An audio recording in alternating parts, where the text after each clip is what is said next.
Assalamualaikum warahmatullahi wabarakatuh. Akkam jirtan hordoftoonni chaanaalii Abbaa Muslim. Har'a barnoota haalaan barbaachisaa ta'ee fi barnoota bareedaa tokkoon isiniif qabadhee dhufee barnoonni keenya kanarraa maali yoon jettan akkamitti TikTokii 2-3-4-5 hanga barbaadan banachuu dandeessanii waan jaamu kanarraa waliin ilaalle jechuudha.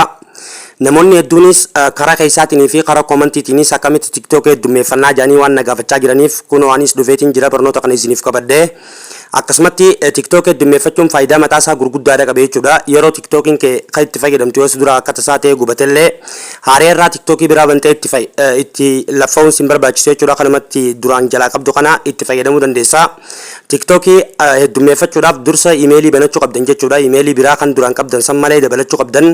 Akkaataatti iimeelii banatan jee dalageetiin jira jechuudha. Viidiyoo tokko ammaan dura liinkii viidiyoo sanii as jala isiniifin ka'a dursa viidiyoo akkaataatti iimeelii banatan san laalaatii eegas booda TikTokii kana dhuftanii heddummeeffachuu dandeessanii isiniin jaa obboleen chaanala keenyaaf haaree taatan subscribe like share godhuudhaan hanga dhuma barnootaan na waliin tura.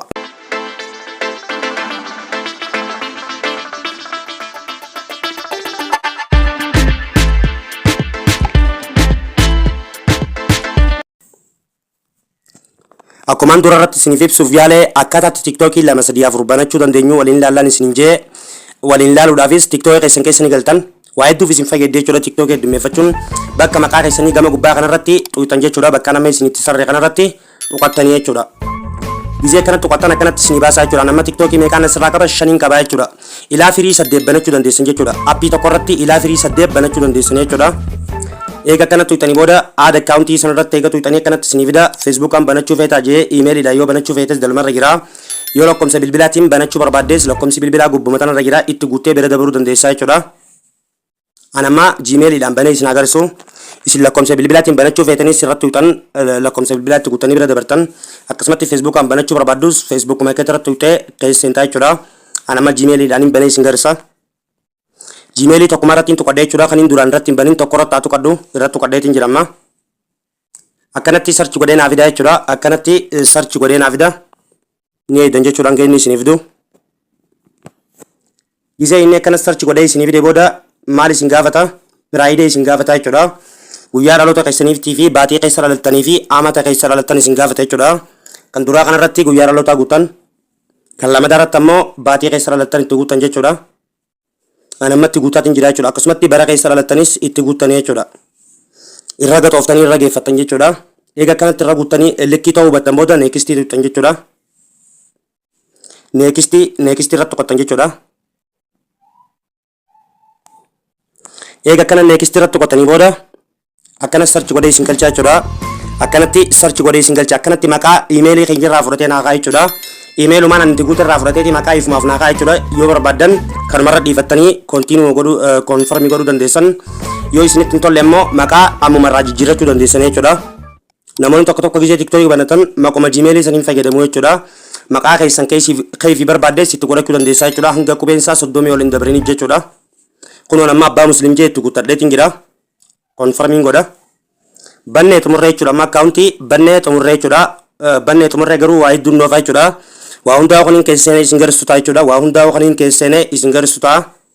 Eega kanatti amma kunoo firaaf faayiliin kiyya banamee dhumee jechuudha. Kunoo Abbaa Muslim naaf banamee dhumee jechuudha. Maaltu noofa amma footoo irra kaachuu fi waan takka takkaan noofa. Amma seetingii isaa keessanii waan isin garsiisuun dirqama takka isin agarsiisu. Eega kana seetingii keessa galtan booda piraayiveetii bakka jiru kanarra ni tuqatan.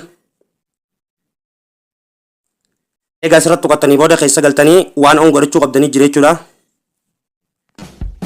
Waan takka takka waan as keessa waan duraan ofirra jirtu gizee bantu waa hundaa sirreeffachuu qabda. Akkanatti oolliin irra geeffachuu qabda jechuudha. Oolliin irraa kaaftee every waan irra geeffachuu qabda jechuudha. Oolliin irraa kaaftee every waan irra geeffachuu qabda ga'e. Akkasitti. Kanaas akkanatti on godhachuu qabda jechuudha. Post view history qajoo kanallee. Waa hundaa eega kanas sirreeffattanii as keessaa baatan booda waa hundaa'u eega sirreeffattanii as keessaa baatan booda irraa deebi'u. Amma maaltu noofa akkaawuntii keessa seentan jechuudha. Akkaawuntii keessa eega seentan booda akkaawuntii informationii tuqxan jechuudha. Akkana nuuf fidaa jechuudha. Kun amma iimeeliin keenya irra nuuf galee jira jechuudha. Akkasumatti yoo lakkoomsa bilbilaatti dabalachuu barbaadanis puunii nambar kajoon jira itti dabalattanii jechuudha. Irraa booda deebi'u. Amma akkaataatti piroofaayilii isaa irra kaattan isin agarsiisu jechuudha. Piroofaayilii footoo irra kaachuu barbaadan jechuudha. Akkaataatti irra kaattan isin agarsiisu. bakkuma edit profile jettu sanarratti tuqxaniituma kunooti bakkuma kaameraa nu garsu kanarratti tuqanna. Asirra gisee tuqattan booda akkanatti select from gallery kanarratti tuqattan jechuudha.